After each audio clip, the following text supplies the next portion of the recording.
Welcome to Quietly Confident Introverts, the podcast that empowers introverted women leaders and entrepreneurs to overcome self doubt and build confidence to thrive. Together, we'll explore your unique strengths, help you create a presence in the marketplace, and build profitable, impactful businesses. It's time for introverted women to rise, and it starts right here.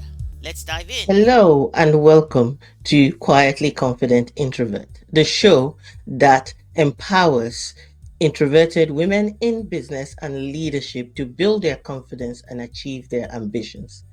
Thank you for tuning in, and I'm so glad that you're with us today. And today we'll be talking about introverts versus extroverts, why it matters, and how to use the information about the differences that we have.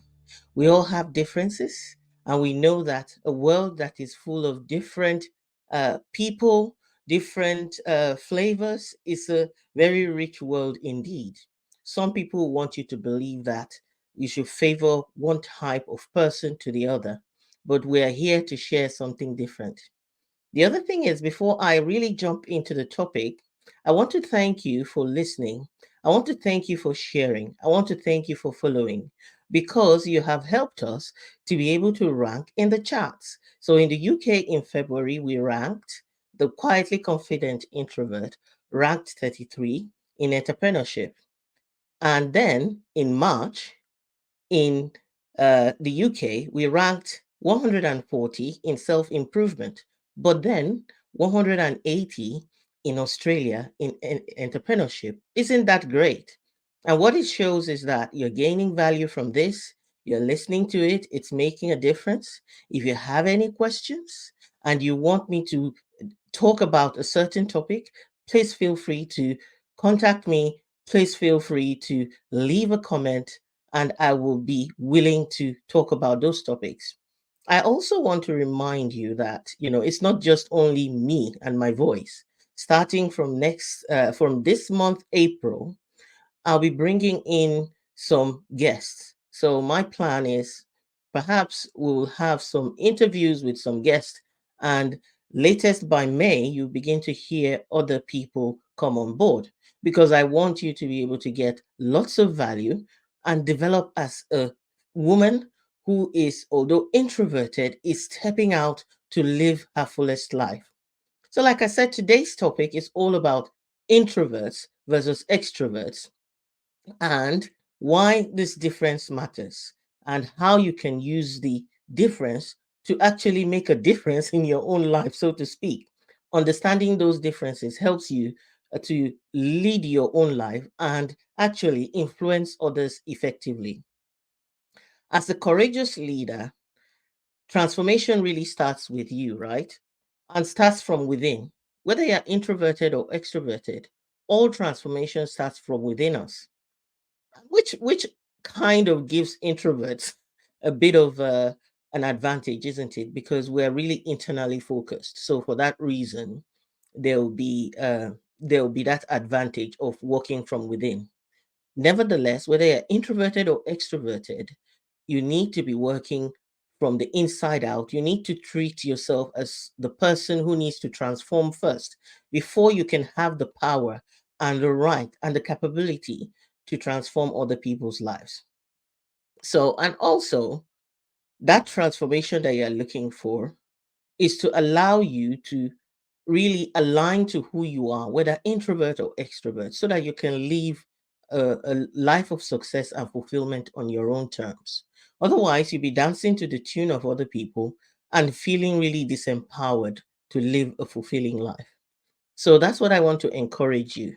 This month, the key word that I am leaning into is freedom. And if you're following me on all the social media handles, especially on LinkedIn, you'll notice that I'll be talking a lot about freedom and sharing about freedom and how you can really enhance your strengths.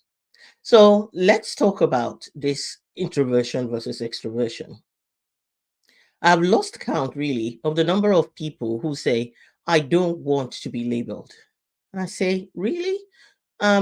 It's not so much that people are labeling you, but do you understand who you are?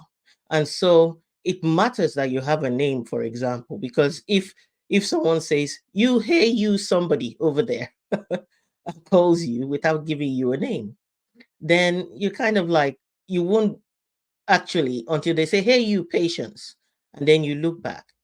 One of the things we do, some of you might not know, of an African origin, is in Africa, people give you names that have significance. Significance to the time of your birth, maybe significance to a hope and dream about you in life. So, and significance to maybe how your parents feel. I use that principle when my son was born. I felt like, even though I didn't want to be a parent very early in my journey of marriage, because I married in my early 20s, my kind of mid 20s, I really wanted to just spend some time having fun before having kids. But when my son came around, I realized that I really needed this little being in my life. And so it was so much easy for me to look at him and go, "Ah, Nathan," which means in Hebrew, gift. So when you think about labels, our names are kind of labels for us, depending on if you own it. People say to me, "Oh, your name is Patience. Are you patient?" And I tell them, "No, but I'm learning to be patient." Yeah. And it reminds me every time that I need to be patient. Not everybody can use their name in that way, but I do. But the other thing I want to talk about when it comes to labels and people really saying, I don't want to be labeled. Now, if you think about it, if you go to the store and there are no labels on the tins, how would you know what to pick? How would you know what you're looking for? Also, when you pick the label, if you bring it home and on a tin it says store in a dry place, but you put it under the sun or you put it in a wet place, guess how long it might last? It won't last that very long, it will expire. So when you think about it from a personality point of view and how we're internally wired, we have certain needs. Knowing that you're introverted means that you understand that you can get overstimulated and you are more internal focused. Your world is internal.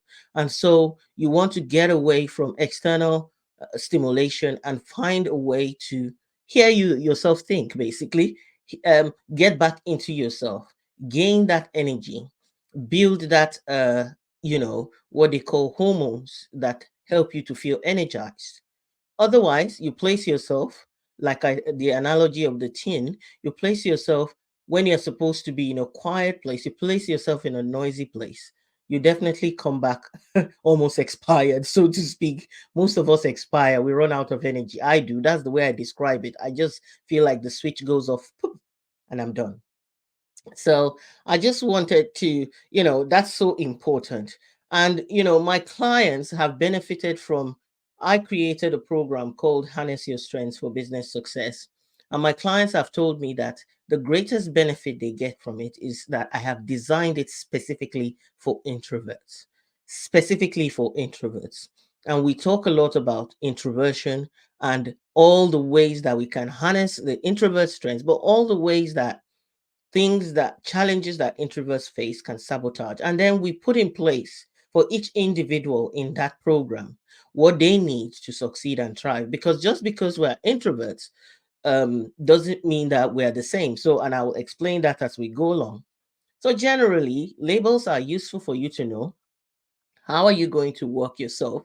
How are you going to make yourself effective? Personal effectiveness relies on knowing your labels, but also in the workplace. I'm sure you've heard of manage your manager. Yeah. So I found that in the workplace, once I found out my needs to be able to perform more effectively, I started to request those things. I started to ask for those things to be part of the support that I needed to thrive. Or I started to be unapologetic about the boundaries I needed to put in place to survive. So, knowing yourself, labeling yourself before another person labels you, or before another person decides to abuse you and not recognize that you're not coping, can be a useful thing. So the way I want to talk about this is to put in place like three differences between introverts and extroverts. And then I'm going to talk about the way that you can use this information for yourself, really. So the first one is focus. And I've already mentioned it from the beginning. Introverts focus on in the internal world, and extroverts focus on the external world.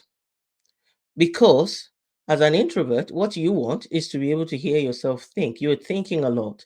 You're internal. You're feeling a lot. Most introverts are feelers. Yeah.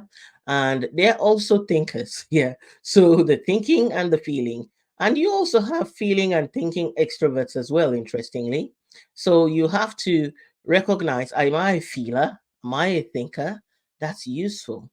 And you can feel into things if you're a feeler, or you can know that you have to process things and think through things.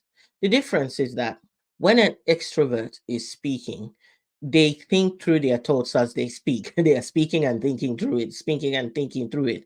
That's why you find that in many scenarios, they will dominate the conversation to get all the things they want said. And as a result of that, introverts would be relegated to the background. And many times, if introverts have not prepared before coming to the conversation, they are listening, they are taking it in, and they're trying to process it. By the time they have processed and ready to speak, the conversation is over, right? So, capturing your thoughts or finding ways to use that. The focus is internal for introverts and it's external for extroverts. Hence the introvert extrovert. Yeah. But one of the things to remember is that people measure the level of extraversion, that's the level of outgoingness that you have.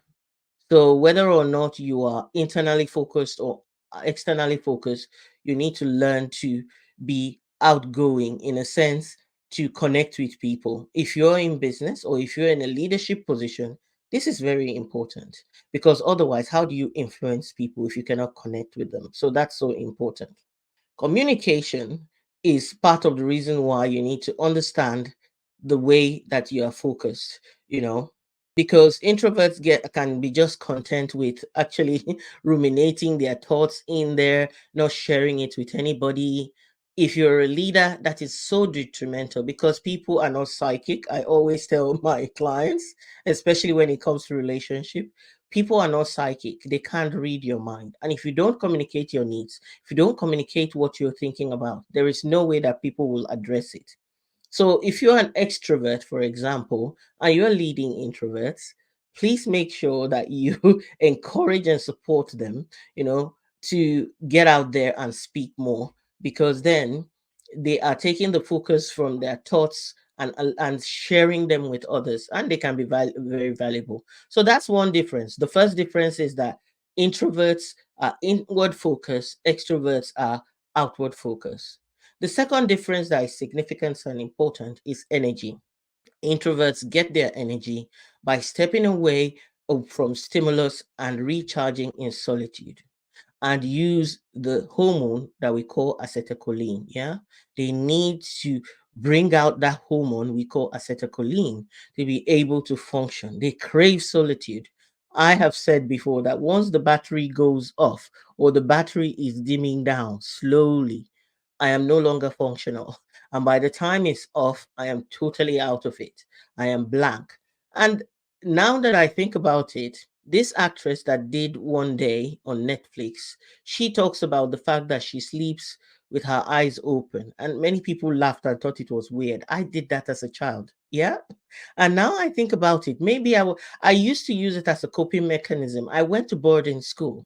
So what happened in boarding school was like the seniors that were above us, it was a military boarding school, so it was very tough. It was very hard.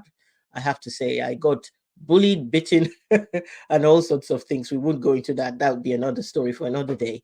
But the seniors will call you and they will put you around them to start telling you things.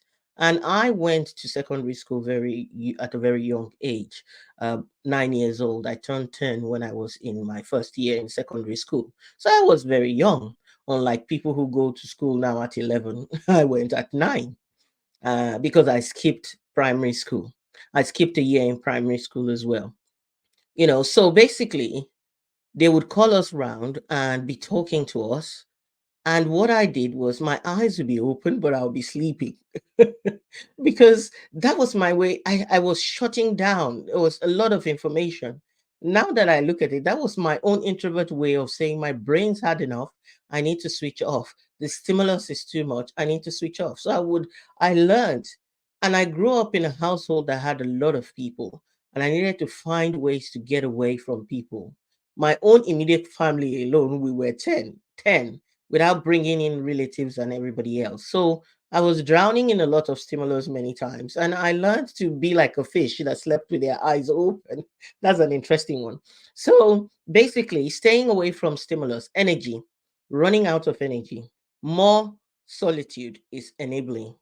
The more solitude, the more time taken to recharge is very enabling for an introvert. Whereas extroverts get their energy from engaging with others and stimulating activities, more of it is exhilarating. And extroverts tend to crave dopamine, and dopamine is like the energetic, happy, shouty. We all need both, but it's which one does one personality need more than the other. So introverts need more acetylcholine, extroverts need more dopamine. And to be honest, we all need stimulation. If you think about it, only dead things don't need stimulation. If you're alive, you need to be stimulated.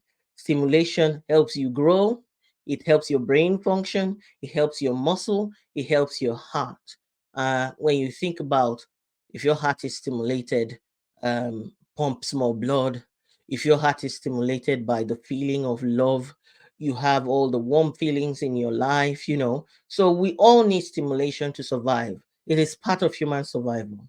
But what it is you have to know your capacity to absorb stimulus and how that can affect you. Because guess what? Introverts, when we are overstimulated, the nervous system begins to react and you can fall ill. You can fall ill. And an illness that can take a long time for you to actually disappear to be able to recharge again. So that's the second difference. The first difference is focus, the way we're focused. And the second is the way we generate energy, the way energy works for us. Then the third is the brain functions. Introverts tend to use the brain part that focuses on long term memory, and it's called the hippocampus. Yeah. Not going into a lot of neuroscience, but basically long term memory. And according to, the book by Susan Cain, she talks about the fact that how long information takes to travel through the brain. And that's why introverts are thinking, they're deep in their thoughts. They say we're deep thinkers. And that's because we focus on long-term memory. Our brain focuses on long-term memory and the wiring it takes to, to get information out. Yeah. And then we have extroverts, on the other hand, focus on short-term memory and use the part of the brain that is called the temporal lobe. And this is why they can talk before they think, because it's short term, is there, quick, quick, quick. And sometimes people actually relate this to intelligence, sadly. So in a classroom, an introvert will begin to already feel that they're not intelligent because they're not coming up with the answers. They're not putting up their hands first. And the extrovert is already there. It's short term memory. They're bringing out the answers very quickly. So they get teacher's pets very quickly, isn't it? We've seen those kind of people. That is why introverts, they need to think before they talk, and extroverts can talk and think at the same time. Knowing how your brain is wired is so important. So, how do you use all this information in your day to day survival, in your day to day activities to make a difference? Because whether you're introvert or extrovert, what matters most is how does it impact your life? How can you be effective? And like I said, this month is a month where I'm talking about freedom. Last month I talked about essence, and for me essence is bringing your fragrance, your energy, your personality into the world. Then freedom is feeling capable, feeling courageous to express who you are without feeling judged, without feeling held back. So if that's you, then how do you use all this information? I'm an introvert, I'm an extrovert, and I'm existing in a world that we want to create equality, we want to create inclusion, we want to have diversity. Because guess what? The greatest team dynamics exist when people can find harmony between personalities, between strengths, between races, between communication styles. it can create such beautiful harmony, and you will find that people will easily be able to develop as leaders around you. And if you're surrounded by leaders, guess what? You need to only empower and encourage. If you're surrounded by followers, you need to be doing a lot of the heavy lifting and a lot of the work. Maybe that's important for you. So, the first way that you need to use this information is to recognize, is to first of all understand what percentage of introvert are you or extrovert.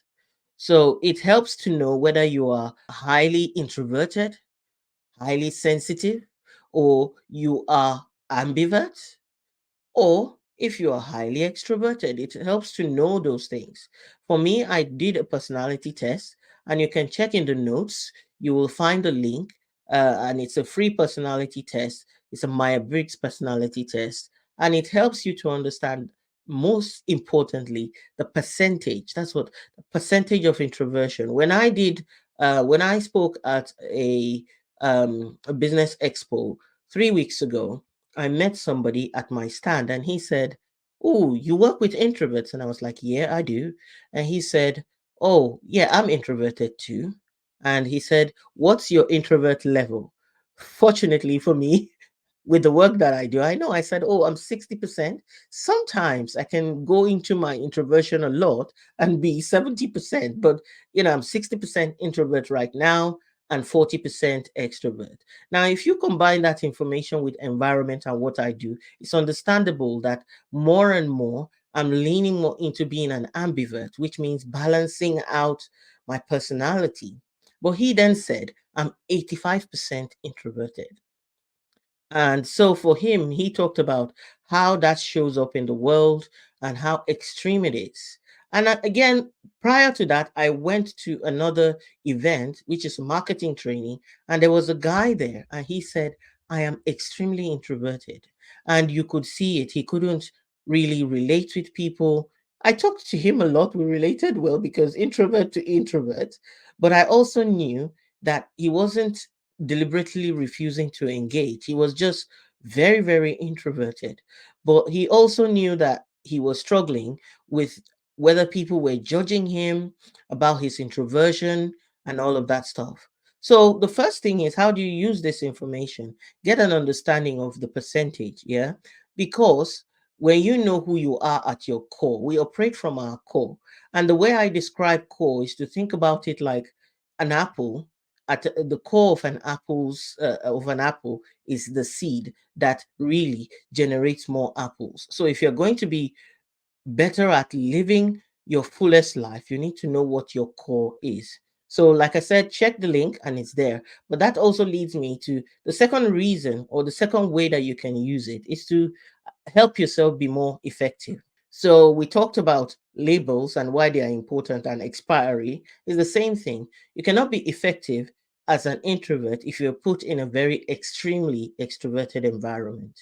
Putting introverts in an extroverted environment and situations would lead to performance issues. Whether that is you trying to create a business online, that you take all the marketing stuff that extroverts do very well and try to do it, you will not be effective. You will have a lot of performance issues. Or it might take you longer and you just accept that, okay, I am going to give myself longer time to adapt to this. And because we can all adapt, we can.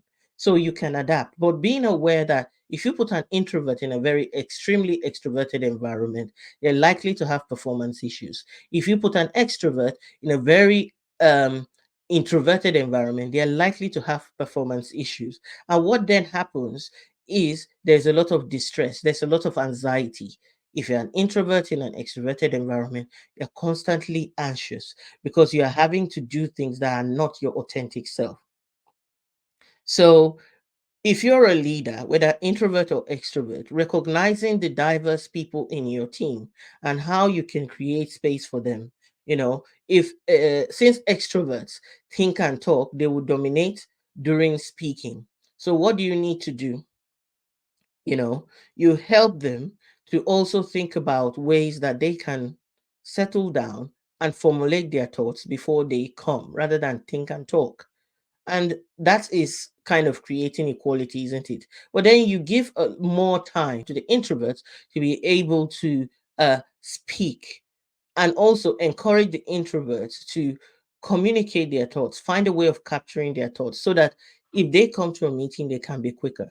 How do you use this information is helping with your personal effectiveness. The last way that I think is courageously doing things differently. So, by knowing that you're introverted, you might have to find the courage to create a refreshing way of seeing, a new perspective for people to see things. That means stepping into your leadership capability, isn't it? So, as an introvert, you might need to bring a new flavor.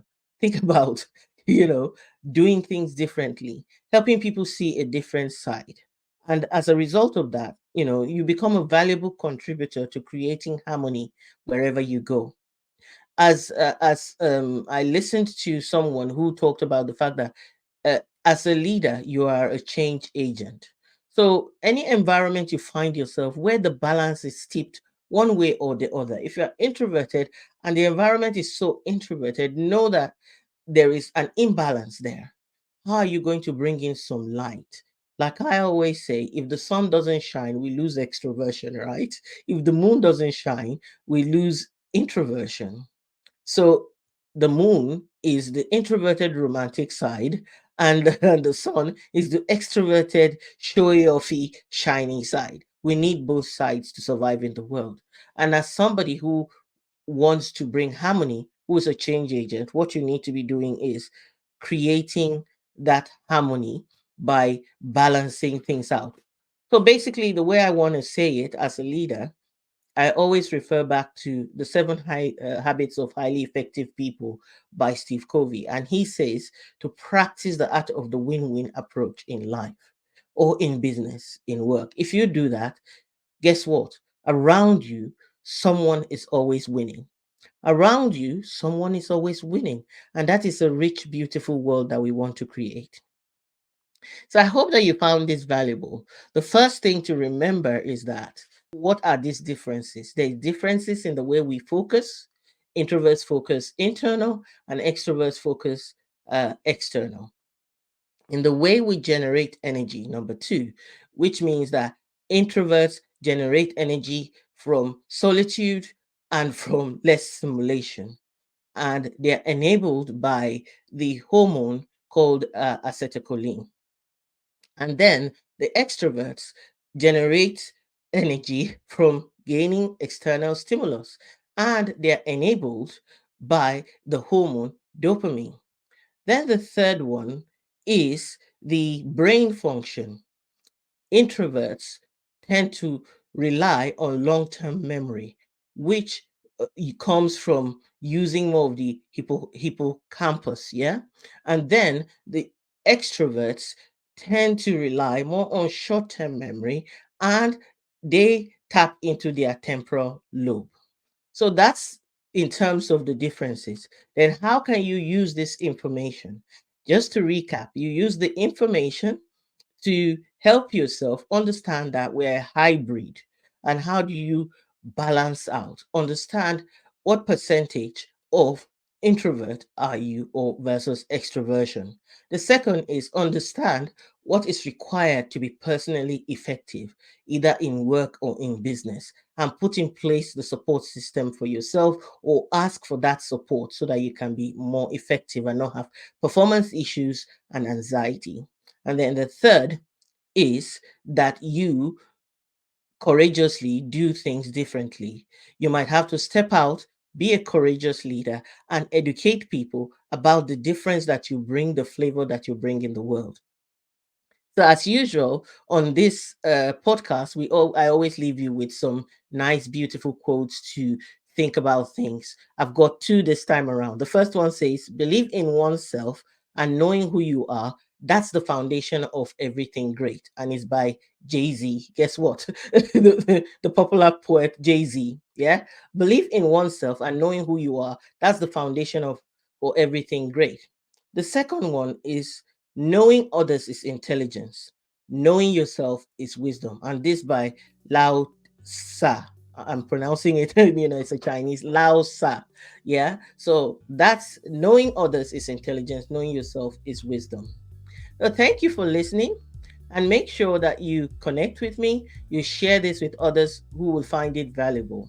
Until next time, own your strengths and trust your journey, and let your inner introverted leader shine. Take care. God bless. Thank you for tuning in to another episode of Quietly Confident Introverts.